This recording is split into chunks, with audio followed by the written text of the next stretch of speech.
Welcome.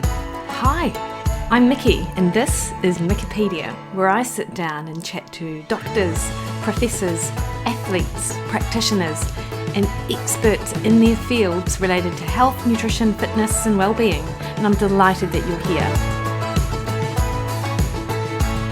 Morena everyone, hope you're having a great week, and welcome to this week's episode of Mikkipedia. I'm Mikki, and today we are doing a deep dive into insulin resistance and metabolic health with Associate Professor Dr. Benjamin Bickman. Anyone who's interested in low carb and insulin and metabolic health will no doubt be familiar with Associate Professor Benjamin Bickman.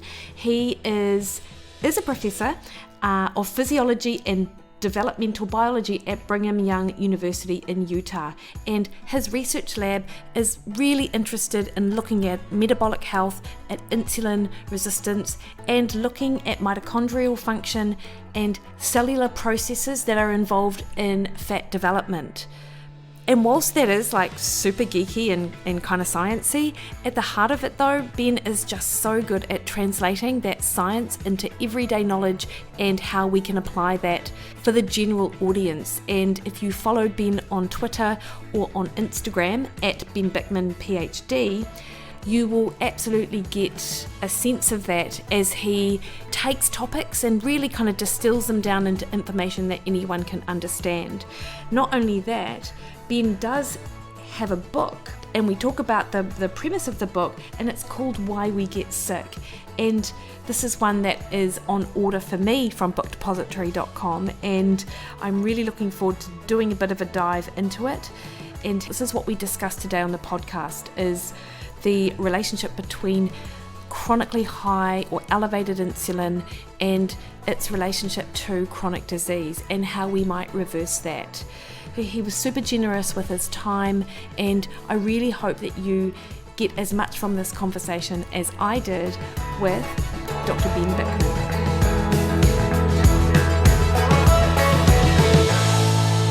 Dr. Bickman, Ben, kia ora. Thank you for being available to talk to me this morning. Oh, my pleasure, Mikki. Thanks for reaching out. This will be fun. Oh, I think so.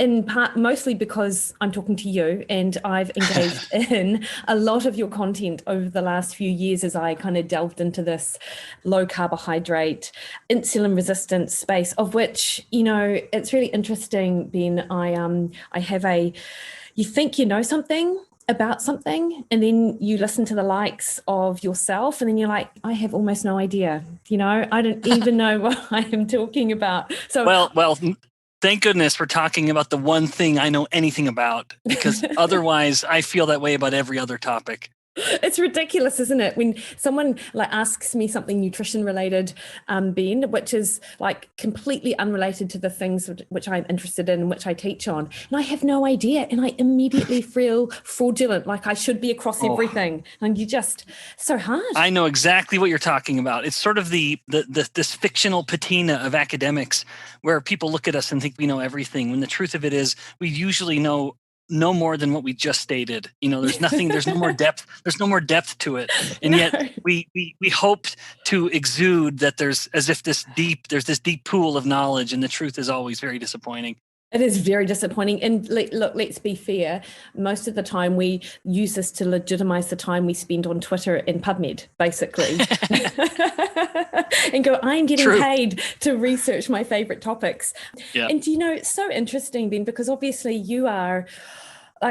I understand you don't love being called an expert, and I only know that because I've listened to you multiple times reiterate that on other podcasts. But when it comes to the topic of insulin resistance, there would be no one else that I could probably talk to that would be able to provide me with a more complete overview of what is known, and also what is not known, and what is supposed, and what you might hear out there about insulin resistance, and in your head just go, that is like completely not the case. Well, I appreciate that. I would just say if there is truth to that sentiment, I would credit the fact that I am a professor. I'm not just a scientist who is seeking to find answers to these kinds of questions, but I'm also an educator. I'm teaching undergraduates. And so I have that wonderful challenge of trying to take an idea that is important and yet perhaps a little complex and then find the best way to convey that. Because as I like to joke with my 20-year-old students, I have to compete against Instagram.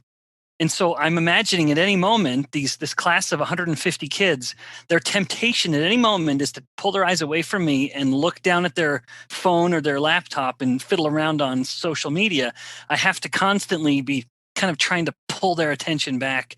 So I think if I have developed any talent in conveying these ideas, I thank these little ungrateful undergraduates for helping me be better. You've totally perfectly described that student population. Ungrateful, like no idea that they will look back in 10 years and go, my God, that Professor Bickman, he, really knew his stuff. But right now, you are just some, dare I say it, bald exercise physiologist standing in front of the class, kind of yapping on about something, which to them probably seems really intangible and not that important. Yet, as you so aptly, describe in a lot of your social media content, this issue with insulin resistance, while it appears that there is only, certain people who might be at risk, or it appears to be quite a simplistic concept. In fact, it's so much more than that. And so, there are so many depths and layers to it, right? And just before we move on, I will just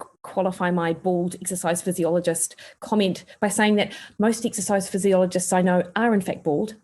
It's a bit strange. Well, we've learned that there's just something wonderfully aerodynamic and efficient about it.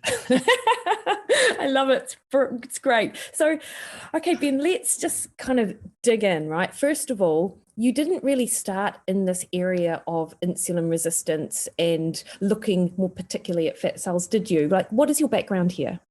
Yeah, in fact, my background was my master's degree. So my first, and building off of a similar undergraduate, it was exercise physiology. I was almost totally interested in muscle.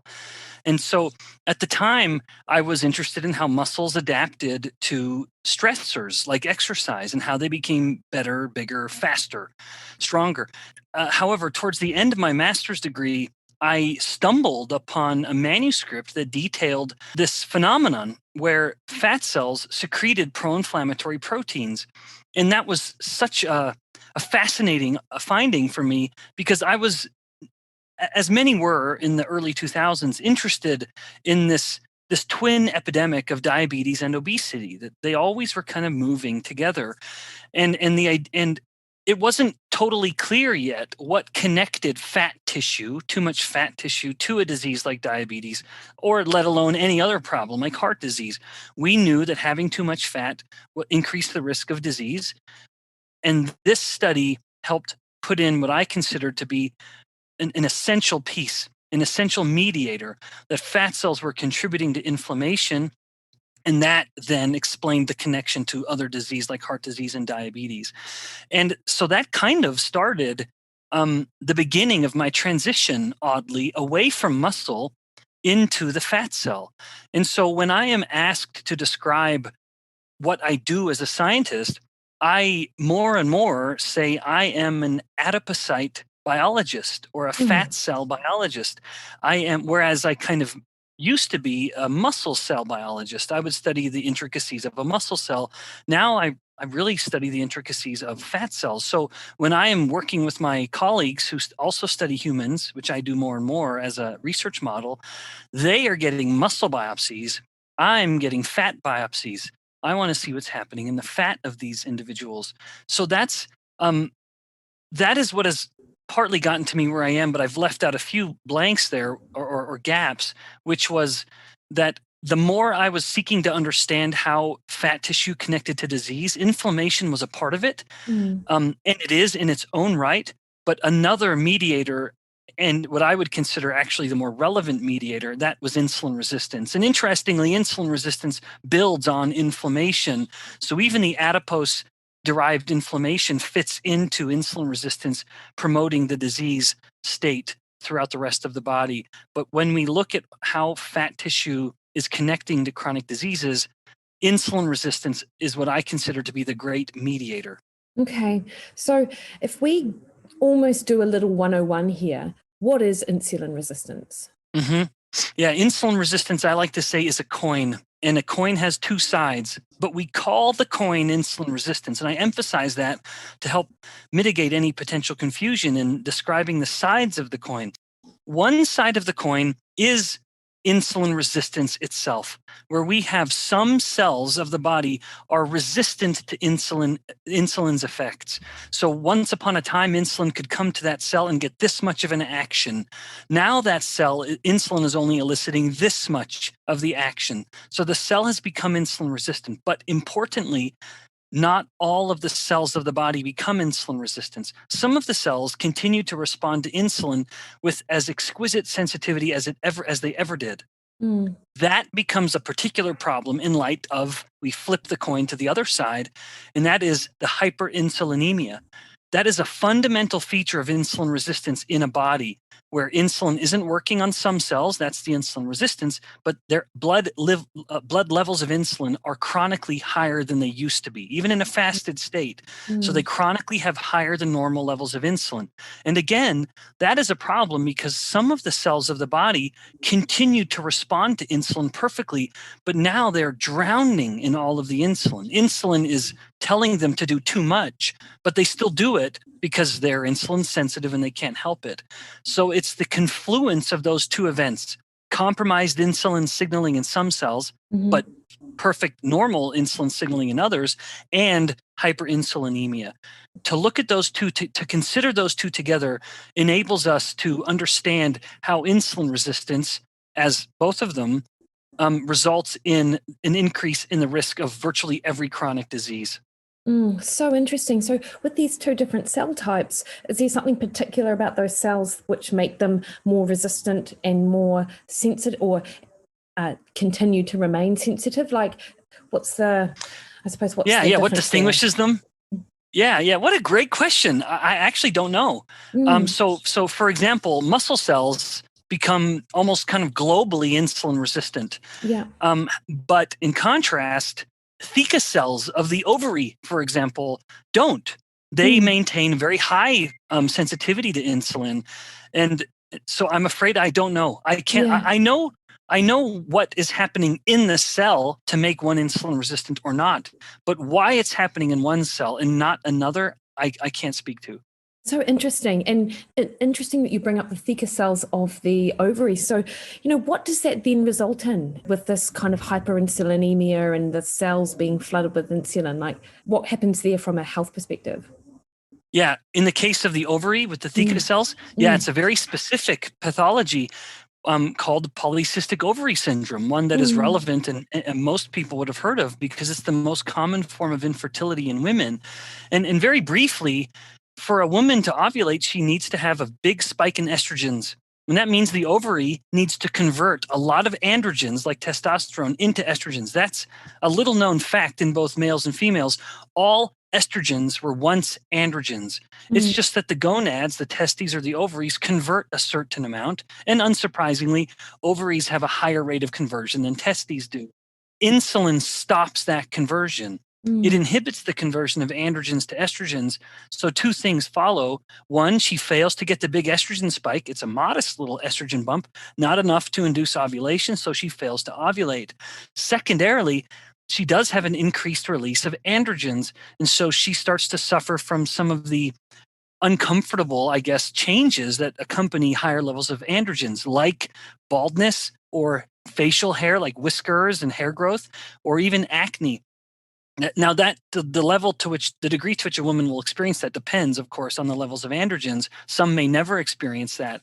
But nevertheless, at its core, even in women who don't appear to be insulin resistant, there is a demonstrable degree of insulin resistance that is likely the fundamental explanation of the PCOS.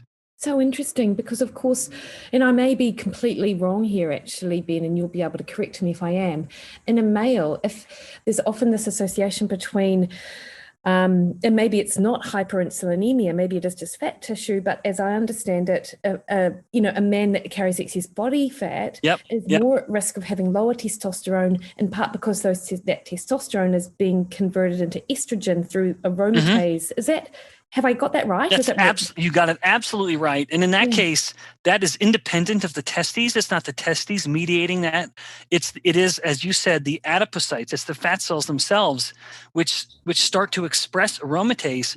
So it's this very odd way of signaling to the body, in the body, that you aren't healthy. And so the fat cells almost have a way of telling the gonads, you're not in a healthy place to be fertile. So I'm going to not let you be fertile.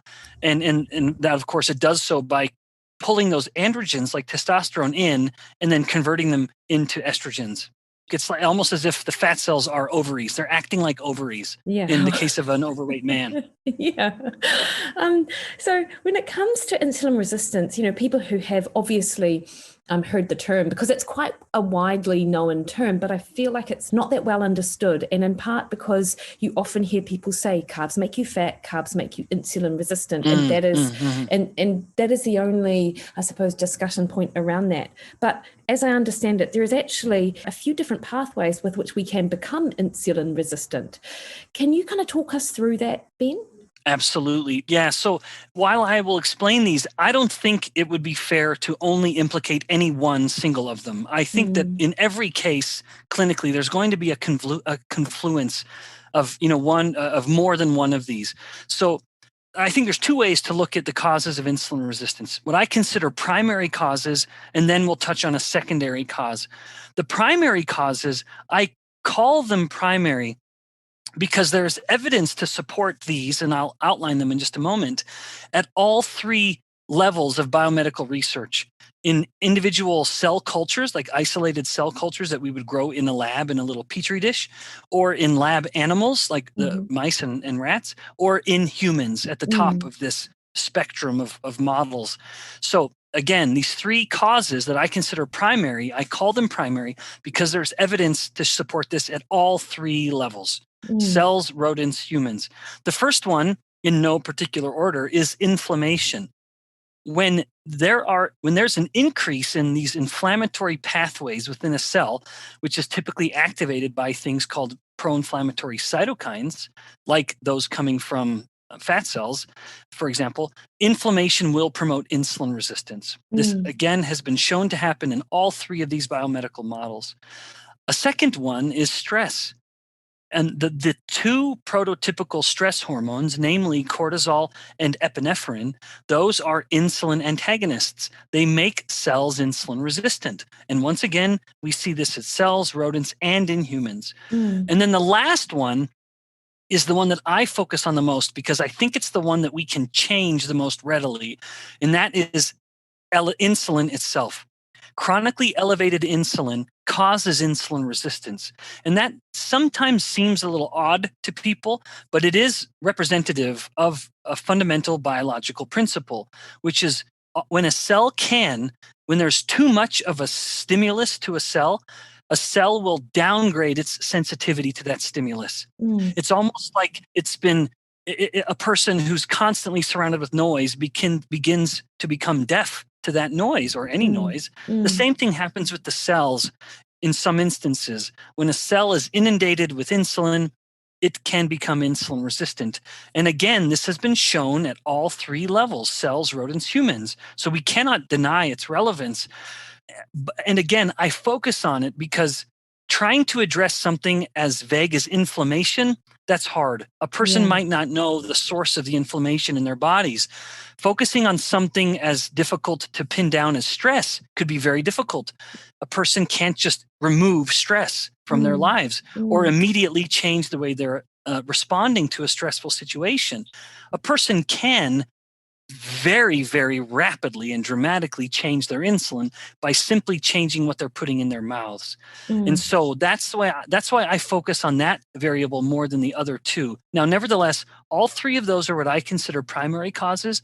Then I feel inclined to mention what I consider a secondary cause. Not that it's less relevant, because I think it is very relevant. It just doesn't have the same caliber of research to support it at all three levels that I mentioned in the case of the primary causes. And that would be, once again, a dietary variable, but in this case, it's the refined omega-6 seed oils. Linoleic acid is a fat that will accumulate everywhere in the body, but even in the fat cells, and it makes fat cells grow through a process called hypertrophy. A fat cell that is getting inundated with these fat cells will be forced to grow through hypertrophy. And when you have a hypertrophic fat cell, you have an insulin-resistant fat cell. So and this is a a fat cell. Mm-hmm. So it's a fat cell that grows bigger.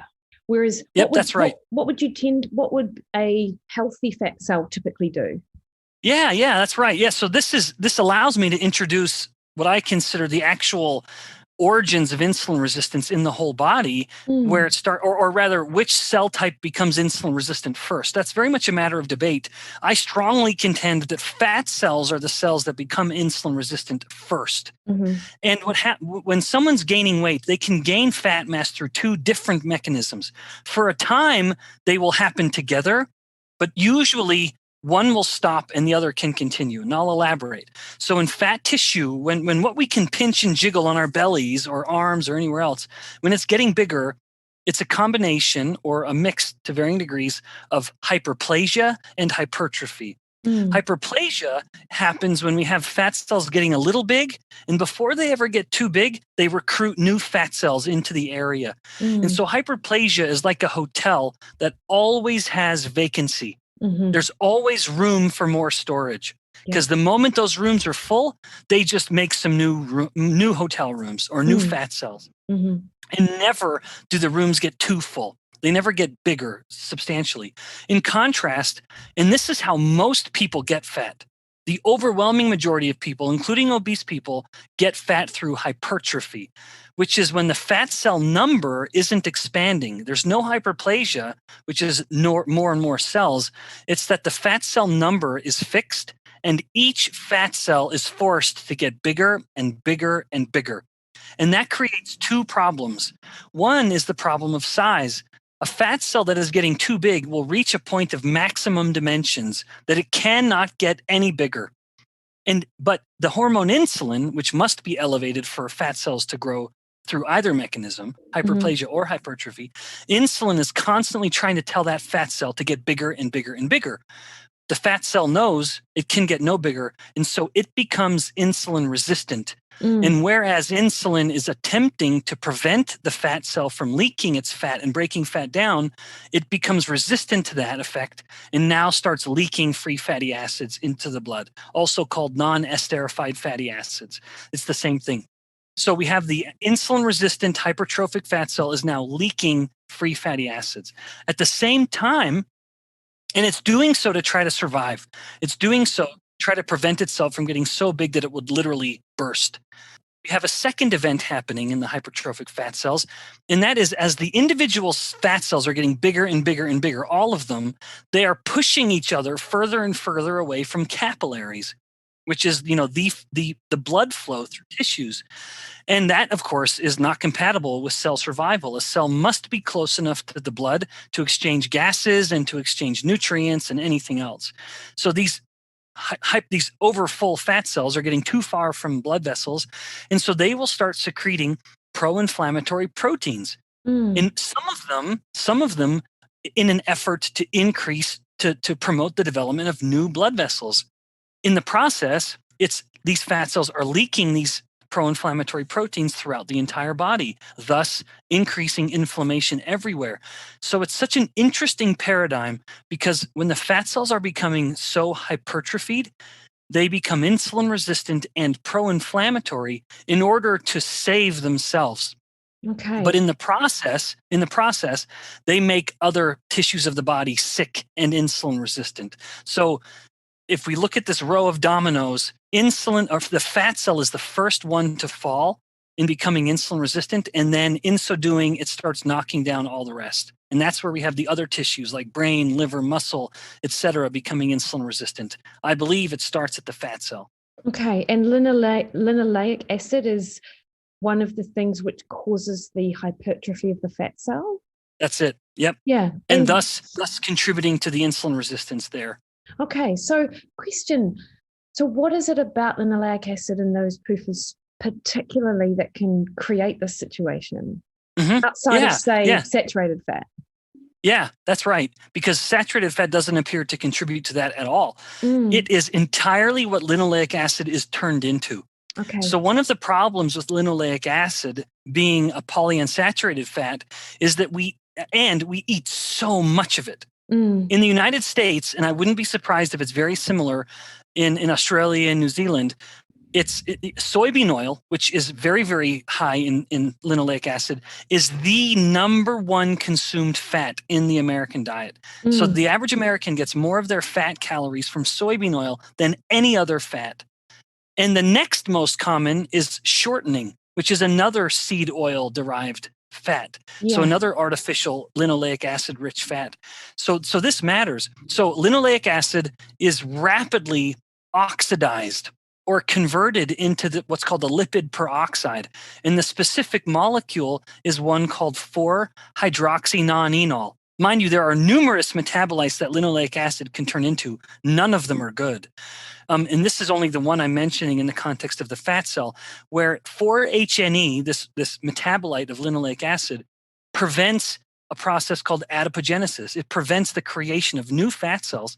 So if a body has high insulin and sufficient calories and it's trying to store more and more fat, you can store fat a healthy way, which is hyperplasia, but linoleic acid won't let that happen. It pushes it towards hypertrophy. It gives the fat cell no other option.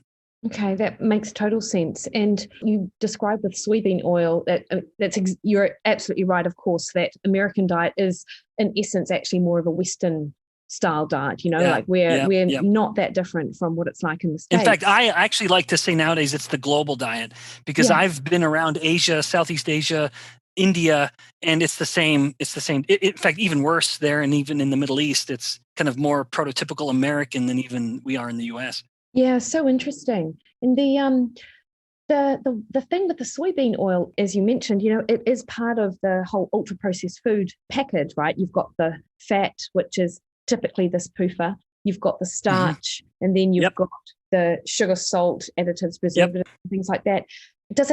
Would it act differently if it was just kind of delivered to the diet by itself? Is it the combination of the starch and the fat particularly that creates this, that makes this hypertrophy even worse? Do we even know?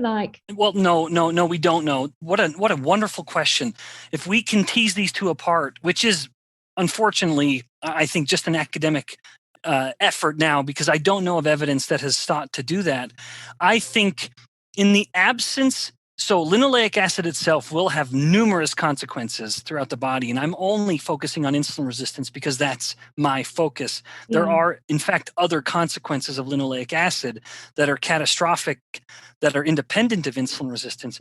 But I would say this context of the problems of linoleic acid, namely the growth of the fat cell, is really only a problem when it's combined with elevated insulin, which is necessary to stimulate the growth of fat tissue in the first place.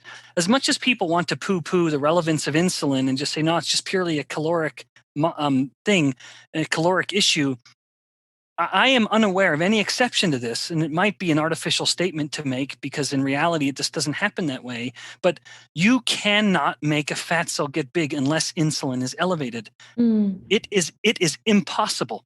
You cannot do it. And in contrast, you cannot make a fat cell shrink unless insulin is down. I am unaware of evidence to suggest that either of those conditions can be circumvented. So in the case of linoleic acid, I think you would have to have that combined with the consumption of refined starches, which, as you note, always goes together.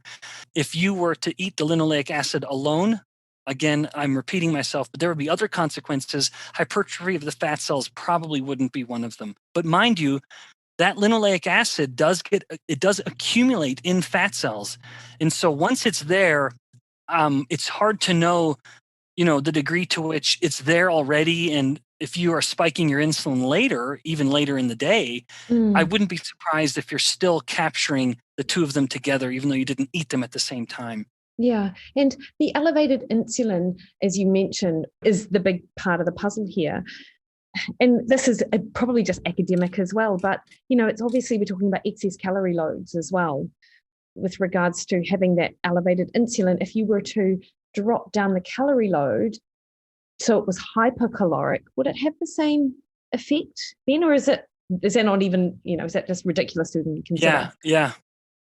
Well, no, I don't think it is. In fact, I think it would help if someone is genuinely caloric deficient. Yeah. They're going to lose weight, and typically they're going to do that. So if they're adhering to let's say you have someone who's on a low calorie diet, and it is low fat, high carbohydrate, which of course is quite common, they will most certainly lose weight. However, up to 40% of that weight loss may be coming from lean mass. Yeah. And that is one of the problems of a low fat, low calorie method of weight loss.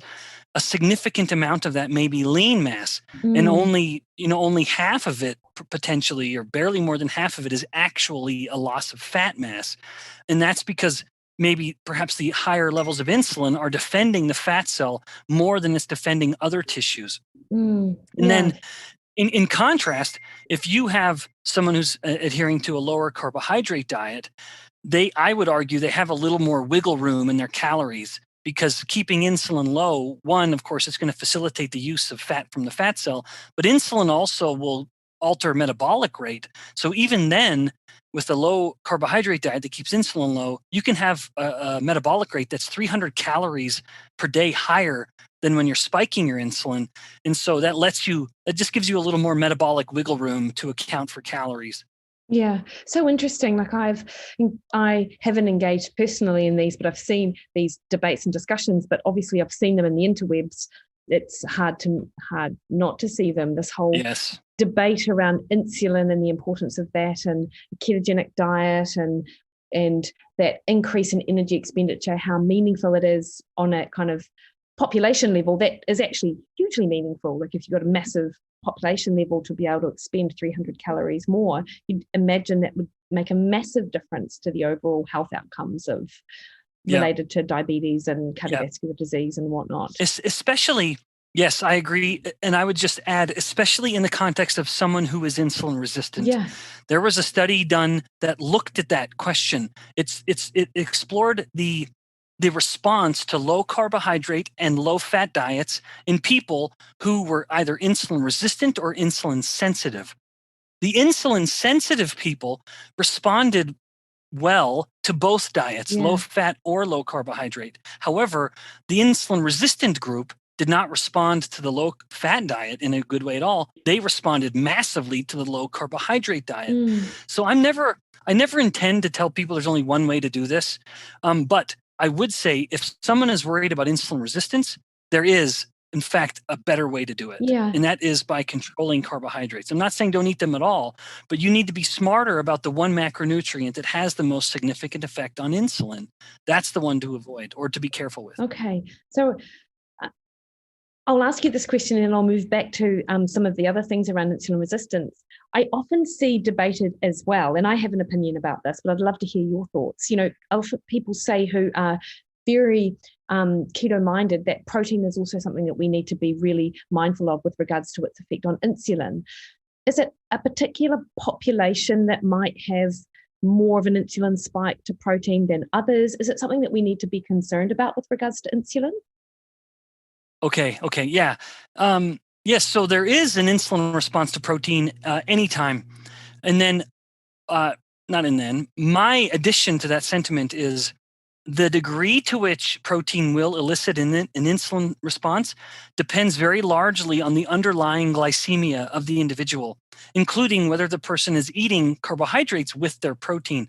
So if someone's eating protein in the context of elevated glucose already, or eating it with glucose, then what would have been this degree of insulin response to the protein goes up significantly. So protein and carbohydrate together have a higher, in fact, in some instances, significantly higher insulin effect or response than the carbohydrate alone or the protein alone. However, when someone's eating protein in the context of, say, a low carbohydrate diet, then you have a modest insulin effect. It's still there, but it is matched by an equal response in a hormone called glucagon.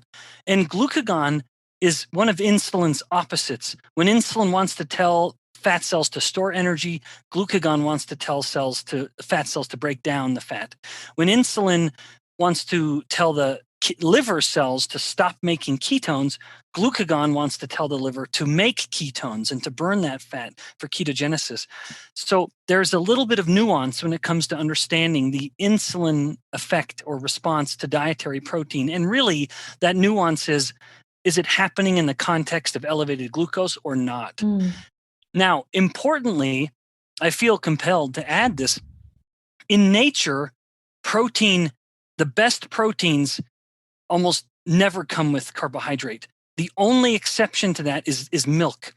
When mother mammal is making milk for baby mammal, it is high in all three macronutrients, which makes it the perfect cocktail to foster growth as rapidly as possible. So milk is a perfect food for growth. But any of the other instances of protein, and the best proteins for humans are animal-sourced proteins. That's an inconvenient truth, but it's real. Those proteins come with fat. Those proteins never come with carbohydrate. And so I think there's something about that where we ought to, whenever we're focusing on protein, we should make it so that we're getting it with fat.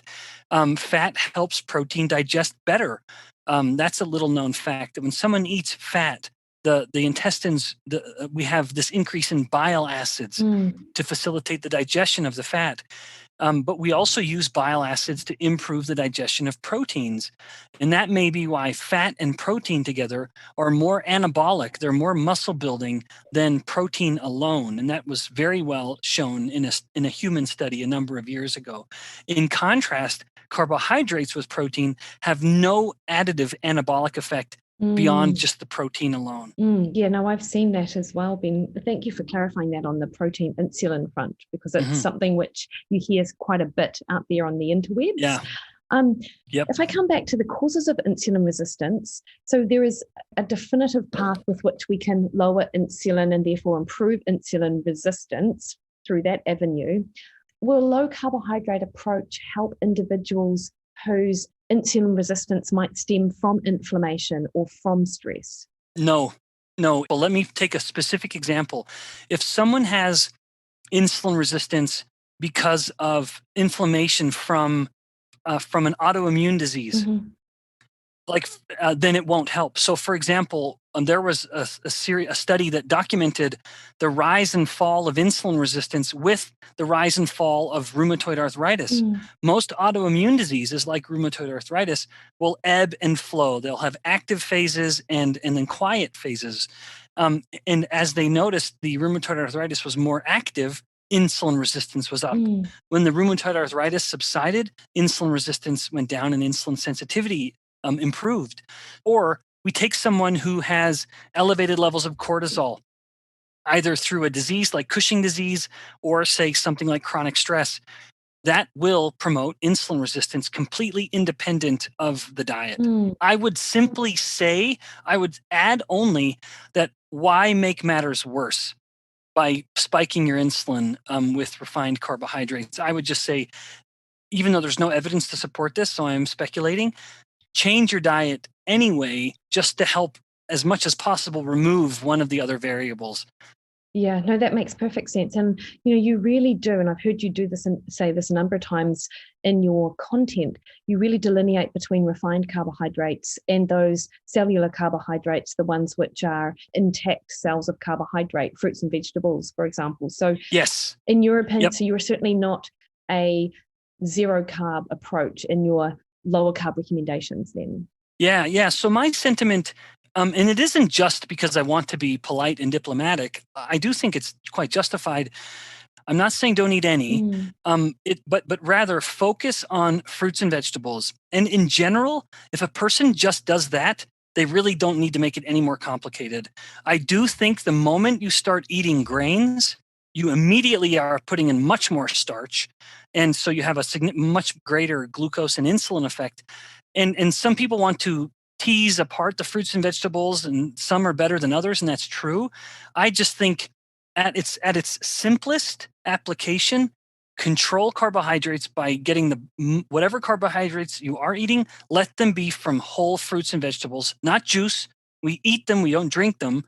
and then put the grains and the other sources of starches and sugars at much, much lower levels. Yeah, that's great. Like I have clients and they are just scared to eat a carrot or a tomato or, God forbid, an onion, because of those grams of carbohydrates. And I'm like, I'm pretty sure no one ever got fat from eating a carrot. Or certainly an onion.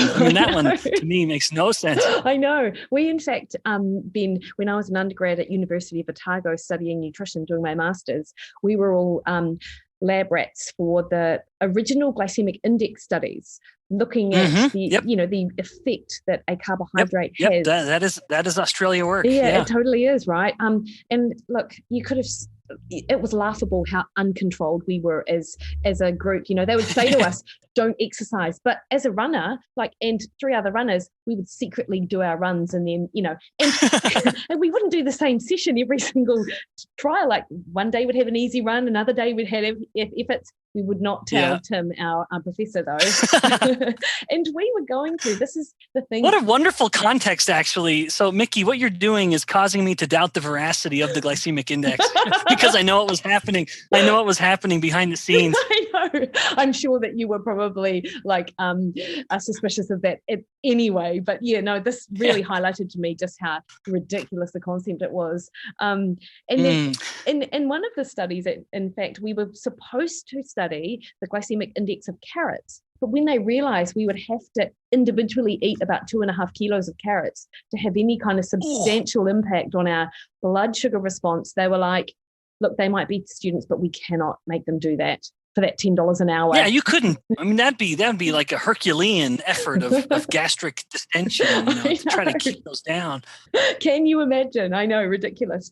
Now, something I want to ask you about, and I don't know whether you would be one who, I imagine you would know about this, but you talked about the different levels of evidence, the cell culture, the preclinical rat studies, and then, of course, you've got the human trials. And as I understand it, rats are particularly useful in looking at maybe mechanisms with which diet might impact our health. But are there instances where the rat studies cannot really tell us much about human health because the differences are just so vast, like in this area that we're talking about? Yeah, so I defend cell culture and rodent work because typically the cellular events will hold true. So, for example, if I want to understand the role of a particular protein in insulin resistance in humans, I can take cells and rodents and I can either remove that gene that makes that protein, or I can put it in and make it work higher than normal. I can overexpress it. So that those models allow us to manipulate some of the specific cellular events and thus help us understand perhaps the human problem. However, I think the significant challenge arises when we try to look at the effects of diet. Like, for example, when we're trying to explore, and this is something I do in my lab, so I acknowledge the problems with it. But when we are, say, for example, studying the effects of a low carbohydrate ketogenic diet in rodents, it is exceedingly, in fact, I would even say it is impossible to get a difference in ketone levels between animals. Even when you put them on a diet that is 1% carbohydrate compared to a diet that is 50% or 60% carbohydrate, their ketones are almost always around 0.5 millimolar. Even though that other group of animals is eating 1% carbohydrate, their ketones maybe will go up to 0.8 millimolar. You just cannot push them into actual ketosis that you'd want. You can't really differentiate them because even the control animals eating a high carbohydrate diet, they're always hovering around 0.5 millimolar. They're always there. They're always in that kind of low state of ketosis. And if we want to get some daylight between the two, what we're doing now, you have to put the other group of animals, the ketogenic animals, not only on the 1% carbohydrate diet, you also have to give them ketones in their diet. So you have to spike these ketones in the diet, and now you can get a difference of, say, 0.5 millimolar and then, say, 1.5 millimolar. So the problem with rodent studies is rodents just don't respond the same way to macronutrients that humans do. It is incredibly difficult to get animals into a deeper state of ketosis, whereas humans can get much, much higher levels of ketones with a much more modest dietary change. It's like our bodies are we're more inclined to get into higher ketosis than a rodent is. So I would encourage anyone to always keep that in mind. Dietary studies that attempt to explore the differences in diets or use animals to explore the differences or responses to ketogenic diets, it's hard to do that. And I would add, many of the foods or the type of chow they're feeding the animals is often just absolute garbage in order to get them into ketosis. Like, for example, being based mostly on soybean oil. Yes, and then 30% of calories from sucrose. Yeah, that's right. Yeah, I've defended the studies. I'm not defended them. I've argued against the studies that I've seen that appear that the ketogenic diet or a high-fat diet, quote unquote, is bad for our health based on these preclinical trials. Because if you look at that chow, it is certainly not representative of what you and I would consider a well-formulated ketogenic diet. But it sounds to me like rats might not necessarily be a particularly good model just for the diet itself. At all. Yeah. Yeah, that's right. That's right. In fact, case in point, there was a study just published within the last couple of weeks detailing how ketogenic diets damage the heart and cause heart fibrosis, like actual scarring of the heart. And they based this on a rodent study, and then they made vast conclusions, wild conclusions from the data. And of course, it made headlines around the world. Ketogenic diet will kill you from heart disease and destroy your heart. And yet, there is actual human evidence that when you have someone with known heart failure and you infuse ketones into their blood, the heart works better. The contractility of the heart suddenly becomes more efficient. And there are multiple other human studies suggesting that during heart failure, the heart is actually seeking ketones to improve its function. And yet, those studies never make headlines. It was only this study that was denigrating the ketogenic diet, all from really one observation from the rodents seeing increased cardiac fibrosis. I don't know why that happened. It's a very interesting finding, and I'm not saying we ignore it or bury it, but it ought to be considered in light of the actual human evidence that totally refutes that idea. Yeah, so interesting. Am I right in thinking that ketones are, in fact, either a necessary or a preferred fuel source for the heart anyway? Yeah. So it in normal conditions, I don't know. I don't know if it's preferred, but it's certainly a viable fuel.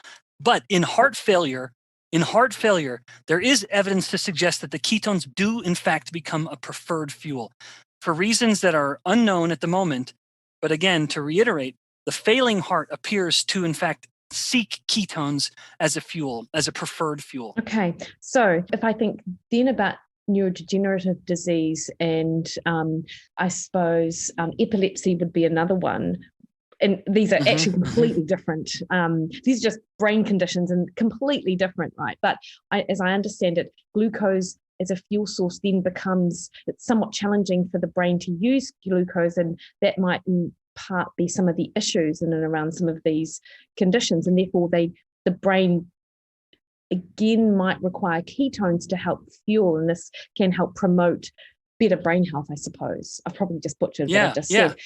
No. I think you said it well. So there are seemingly distinct neurological disorders that do share a common inability to metabolize glucose well. And that includes epilepsy, it includes migraine headaches, and dementia like Alzheimer's disease. In each of these totally distinct problems, all of them have a degree of brain glucose hypometabolism or an inability of the brain to obtain enough glucose to meet its energetic needs. And in those instances, ketones appear to be very therapeutic. It's almost as if the brain has this much of an energy demand. Glucose used to provide all of it, and now glucose isn't able to. And so we have this energetic gap that glucose can no longer fill. Well, ketones can fill. And that may be why in each of those instances, epilepsy, migraines, Alzheimer's disease, putting the person into ketosis demonstrably improves the outcomes. You could have a child with epilepsy who, as long as they're in ketosis, may never have another seizure again. You can have an individual, child or adult, with migraine headache, as long as they're in ketosis, may never have another migraine again. And that has been documented from the early 1900s. We have studies from the 1920s detailing the almost complete reversal of migraine headaches when people are in ketosis. And then just this week, a randomized crossover trial in people with Alzheimer's disease, finding that when they were in ketosis, by nature of a ketogenic diet, they had significant improvements in cognitive function and quality of life. So the idea that the brain is sort of starving, it's drowning in a sea of glucose, that I think is justified, at least in those 3 neurological disorders. Yeah, I saw that study. It was a New Zealand-based study coming out. Yep, that's right. From Waikato, and fascinating. And in fact, one of the authors on there, I believe she's also been involved in research around Parkinson's disease and ketogenic diet, which again, another distinct neurological condition. Ben, if I just shift gears a little bit, I've seen you talk a little bit about sleep and insulin resistance, but also thyroid and a low carbohydrate approach, because often you'll see that a low carbohydrate approach is not recommended because of its negative impact on thyroid function. Can you speak to that at all? Yeah, oh, for sure. Yeah, so I say that's absolute malarkey. There is, to my knowledge, never been a single paper published showing that adherence to a low carbohydrate diet, even low to the point of ketogenic, has any adverse effect on thyroid function. I've never seen that. However, there is evidence to suggest or to show that adherence to a low carbohydrate diet lowers thyroid hormone. Now, some people have mistakenly interpreted that to mean thyroid function is damaged, or the thyroid is damaged. But that to me is wrong thinking. For example, when someone adopts a low carbohydrate diet, very commonly their insulin will come down quite significantly. Maybe it had been at 100 picomoles, and now it goes down to 30. That's a wonderful improvement. And no one would ever say, well, it's because you've damaged your pancreas. Well, why then do we say your thyroid hormone has come down and that's bad and you must have damaged your thyroid? No, I think it's the same thing that we see happening with insulin. Insulin comes down because the body becomes more insulin sensitive. The insulin is working better, so we don't need as much. I believe that is directly analogous to what we see with thyroid hormone. Thyroid hormone comes down, and there's no evidence to suggest that there's thyroid damage itself. It comes down because the body is more sensitive to thyroid hormone. It's just working better, and so we don't need as much. Yeah, so interesting, isn't it? Because often, people say that about thyroid, and in fact, you have to marry up those biochemical markers like thyroid hormone with actual symptoms and what people are experiencing. If someone's That's right. thyroid hormone drops and you see other negative changes to either qualitative or quantitative measures, and they're showing signs of subclinical thyroid dysfunction or outright problems, then yes, maybe there is something about their dietary approach, but it might not be carbohydrate. And often what I see clinically, at least, is that people who experience thyroid issues on low carb, in fact, it might more so be low energy and low overall calories that might be contributing to this, not necessarily just that low carbohydrate state. Yeah, well said. Yeah, well said. Well said. I think that sometimes thyroid becomes an easy culprit just because of other confounding variables or other things the person is seeing or feeling that makes them think, well, my thyroid must be down because I'm just tired. Well, it could just be, just as you said, you're eating less, you're not well hydrated, maybe your electrolytes are low. Yeah. And so thyroid has just become a whipping boy where people love to blame. They love to point the finger at the thyroid gland, and I would just defend the thyroid gland and say it's much more hardy than most people give it credit for. It's not such a wussy, weak gland that it's subject to such small changes that we like something like a dietary change would be. It's far more robust, and so we need to give it proper credit. It's doing its job. Nice, thank you. Now, if I go back to insulin resistance, how do people know if they are insulin resistant? What are some of those signs? Yeah. So this is partly why I think this is a good opportunity for me to elaborate on why I think insulin resistance is so often undiagnosed. It's so often missed because we don't have in place the diagnostic focus, or even in some instances, ability to actually focus on the problem. And by that, I mean, we always focus on glucose. Someone goes in for their annual checkup with their GP, and they always get their glucose measured, and almost never will they get their insulin measured. And you need to really know what insulin levels are in order to understand insulin resistance. So on the most obvious instance, it is, if you want to know what your insulin resistance status is, get your insulin measured. And in Australian units, so in the metric units, fasting insulin is, I would say, anywhere below 40 picomoles. That's a wonderful sign that the person is very insulin sensitive, that they're doing it well. Now, in the absence of being able to measure insulin at a blood test, I think you can go as simply as this. If a person is chubbier in their midsection, and that alone is not evidence, I don't think it's proof, but if they are chubbier and if they have elevated blood pressure, I would say you need look no further. It is, I would be exceedingly confident in telling that person you have insulin resistance, because insulin resistance is really the big driver of hypertension. It is very rare to have hypertension in the absence of insulin resistance. You can, like sleep deprivation, for example, stress can cause it, but most instances of persistent hypertension are a result of insulin resistance. It's so interesting because, of course, people think of hypertension and immediately think, oh, I eat too much salt. Oh, I know. What a silly myth. Yeah. There was a fascinating study done years ago, and I show this to my students. It looked at salt consumption in Americans, and it split them up into quartiles. And the lowest group of salt eaters were eating about 1/100th the amount of the highest group. Or in other words, the highest group of salt eaters were eating over 100 times more salt. And in the people that were normal weight, which I will interpolate and say that they're probably also insulin sensitive, there were no differences in cardiovascular outcomes clinically. Blood pressure was the same. Heart disease risk was the same. There was no change in their cardiovascular outcomes, even though on the high end they were eating up to 100 times more salt. However, when you looked at these same metrics in the overweight group, the overweight obese group, now all of a sudden there was in fact something about excess salt consumption. And I believe it's because elevated insulin inhibits the kidney's ability to spill off extra salt. If insulin is elevated, then the hormone aldosterone is elevated, and aldosterone will not let the kidneys clear out extra salt and the water that would go with it. And so the person is almost constantly overflowing with body water, and that means too much blood volume. And if volume's too high, then pressure will be too high. Yeah, so interesting. And is that one of the mechanisms then, if someone goes on a lower carbohydrated diet, immediately their blood pressure will drop? That's exactly right. Yeah. And then in people who don't have high blood pressure, they really need to focus on electrolytes then, because yes, lower insulin, lower aldosterone, is that right? Yep. Get rid of electrolytes. And so the body, yep. And that has been shown from decades ago, I think. Within the first couple weeks of adoption of a low carbohydrate diet, the body will have lower than normal levels of sodium and potassium in particular. And then it typically will come back up and then stay normal afterwards. But there is always that tendency to be losing more electrolytes.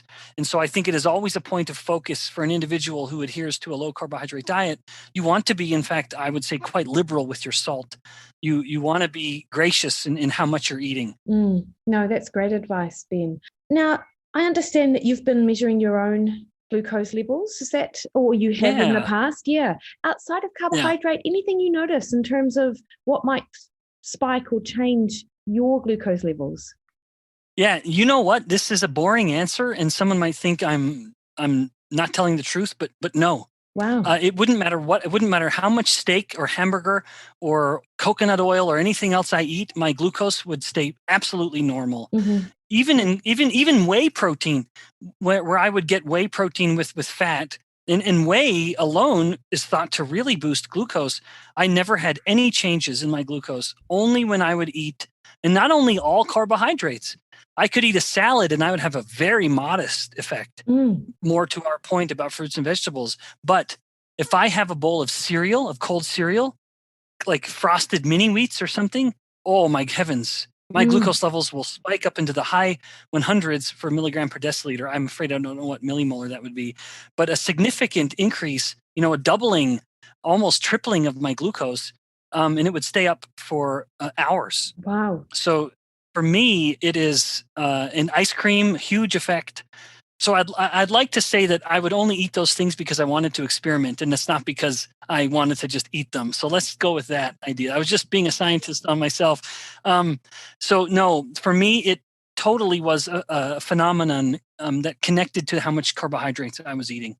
And the absolute worst I ever had was we were on a trip. We were driving a few hours away down to southern Utah to go to the desert. And I ate a little box of jelly beans, not so little. It was decent, maybe the size of my palm. And my glucose levels, I noticed about an hour and a half later, we'd gotten out of the car and we were walking around, and I started to feel shaky and anxious and agitated. And I tapped my phone to look, and my glucose had dropped to about 40, which normally wouldn't be a 40 milligrams. So millimolar, I'm afraid I don't know, maybe That's 3 fine. or so. Yeah. But I noticed that the pattern as it backfilled my glucose, I had spiked up to the low 200s, so almost tripling of my normal level, and then just rapidly plummeted. And that was such a unique phenomenon to having the carbohydrates alone, because I'm utterly certain, if I had had carbohydrates with some protein and fat, it would have gone up, but it would have stayed up and then more gradually come down. But it was this enormous spike up, an enormous drop down, and it overshot and took some time for it to come back up. I actually had to excuse myself from walking with the family and go back and just sit in the car because I felt so miserable. It was such an unfamiliar sensation. And it started with that box of jelly beans, which was essentially pure sugar that I'd eaten. And that was something I so rarely would do. I so rarely will eat just pure sugar. For better or for worse, it's often coming with different macronutrients. But in this case, it wasn't. And it resulted in an incredibly extreme pattern of glucose changes. Yeah, I know everyone's really individual with regards to, or I understand with regards to their response to carbohydrate. And for someone like you, Ben, who as a lower carb advocate, your carbohydrate intake is probably lower than say the general population. Yes. Do you think that your response to the jelly beans was unusual and your subsequent kind of feeling bad? Or do you think that a lot of people probably experience that, but because they eat those foods so often, that feeling bad is probably just a normal part of their everyday, how they feel? Yeah. Interesting. Yeah. So I actually, full disclosure, I eat carbohydrates almost every day to some degree or another. So it's usually just something around dinner time to some degree. Not always, but I often will have some degree of carbohydrate. And it's not really that I'm planning on it. It's just rather, or that it's intentional. My rule with my diet is I'm very strict with breakfast. I'm very strict with dinner, but with lunch. But then when it comes to dinner or supper, I eat with the family. Whatever my family's eating, I'm going to eat it. If there's a way to keep it lower carbohydrate, then I will. If there isn't a way, then I will just enjoy dinner with my family in that social time with my wife and children. So I think my response would actually be very common. Because I know that sometimes people focus on the abnormal glucose response if someone's very strictly ketogenic. I'm more cyclical ketogenic, if anything. And so I think my response would actually be quite common. But the average person would have sensed that drop, and what they would have done, which I didn't do, they would eat more carbohydrates. They would push it back up, whereas I just sort of sat back and let it work itself out. But it was the very uncomfortable feeling. But that is what happens when we eat a load of refined carbohydrates. You are going to get that spike, and in some instances, it will drop down and rebound further than below normal, and that will drive the person in almost a panicked state to eat more carbohydrates, essentially setting them up to be elevated glucose and elevated insulin for the entire day. An excursion like that for someone like you, if that happened, say, every so often, is it a big major in terms of your overall health? Yes, I think it is. And in fact, I might even say that it's worse for adherents when people are very strictly ketogenic. When they have those wild excursions with glucose, there was a study published by John Little's lab at the University of British Columbia where they found that there was more damage to blood vessels when someone had significant excursions with glucose after adherence to a ketogenic diet. So I think that those of us that are low carb friendly or all in, we need to be careful in our indulgences, because I think if we allow our indulgences to be these condensed, significant moments of excursions when it comes to glucose, to use your word, which is perfect, and we look at that as an indulgence where this is my cheat meal and we go crazy with it, I don't think that's healthy.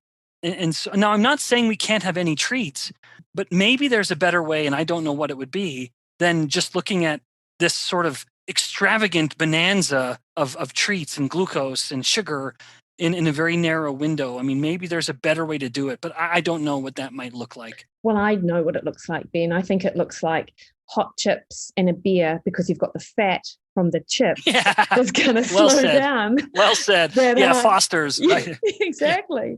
Hey, Ben, look, thank you so much for your time. Do you know what? I've got literally 3 pages of notes, and I've got through half a page, but I'm mindful of time for you. So I would love to chat to you and on another occasion and go into some other area, because my pleasure. You're such a wealth of information. And I understand, of course, you have a book, which I've ordered on Book Depository, which has yet to arrive at my house. Can you just finish up by giving us a little synopsis of your book? Yeah. Well, thank you. Thanks for mentioning that. Yeah, the book is entitled Why We Get Sick. And it covers a lot of what we've been talking about. The reason I didn't call it The Dangers of Insulin Resistance is because I knew no one would read it. And so I thought I needed to be a little more provocative, but still be accurate. And so the contention that I make in the book and cite hundreds of studies as a defense is that to varying degrees, most of the chronic diseases that we're all afraid of, what I like to call the plagues of prosperity, share a common origin, and that is insulin resistance. And so the book basically describes what is insulin resistance and why is it a problem. In other words, the problems that come from it, where it comes from, what are the origins of insulin resistance, and then it has that happy ending of what to do about it, where I go through some of the lifestyle changes, particularly diet, that have been shown to elicit the most significant improvements or deterrence against insulin resistance. That is awesome. Ben, where can we find you on the interwebs? Yeah. So thanks again. I'm moderately active on social media. I try to do at least a little video snippet of human metabolism on Instagram and Facebook, and people can find me there at Ben Bickman, PhD.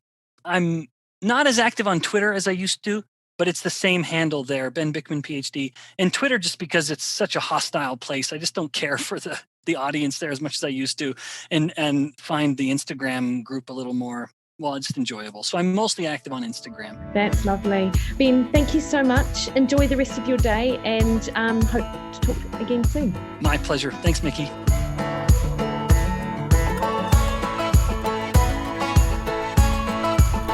All right, team. You might be like me and having to go back and re-listen to that episode again with some pen and paper, just to really kind of get a good grasp of what's going on with insulin resistance, but more so just make sure you don't forget a lot of those really awesome insights that Ben had with regards to insulin and metabolic health. As I said, you can find Ben on social media at Ben Bickman, PhD, and you can find his book, Why We Get Sick, on all of those major book websites like Amazon.com or BookDepository.com. I 100% recommend that you check it out.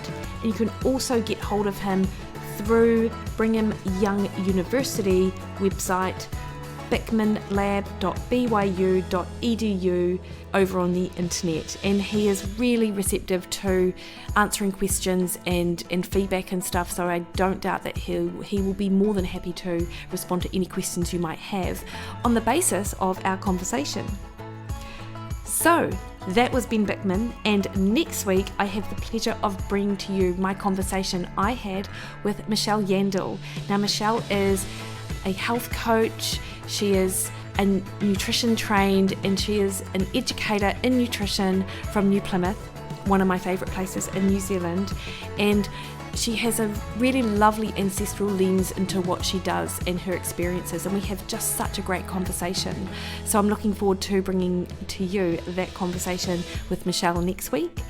Until then though, you can find me, Mikki, over on Facebook at Mikki Williden Nutrition, on Instagram and Twitter at Mikki Williden, and over on my website at mikkiwilliden.com, where you can sign up to my weekly email where I do a bit of a geeky research dive into things that I'm interested in. You can sign up to a meal plan where I provide you with 28-day meal plans, shopping lists, the ability to ask and answer, or to ask questions that I answer 24/7 through our online messaging system, and join our Facebook community, which is super active right now on all things fat loss, protein sparing modified fasts and diet breaks, but on any question that you have during our Tuesday night forum. And you can get the support of a cool as nutrition community as well, with people just like you who are just super interested in optimizing their health and well-being.